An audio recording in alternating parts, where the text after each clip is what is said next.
So, welcome to this session. ఈ సెషన్లో మనం నీట్ పిఎక్యూస్ లాస్ట్ వీడియోలో ఆల్కహాల్స్ ఒక పిఎక్యూ చేశాను అండ్ వన్ మోర్ పిఎక్యూ ఎక్స్ప్లెయిన్ చేసుకోబోతున్నాం 2026 సంబంధించి.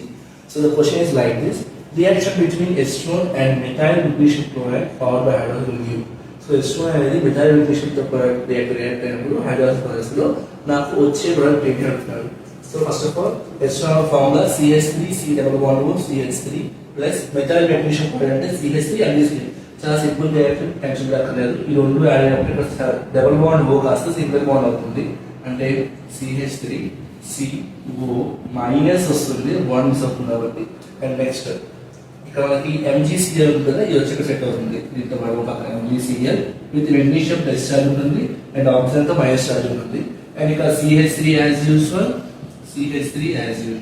ఇప్పుడు దీన్ని నేను హైడ్రాలిసిస్ చేస్తాను, H2O యాడ్ చేస్తాను.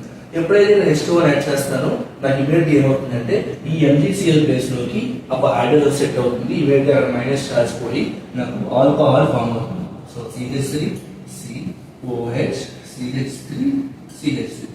సో ఈ ఆల్కహాల్ ని మనం టెర్షియరీ బ్యూటైల్ ఆల్కహాల్ అంటాము.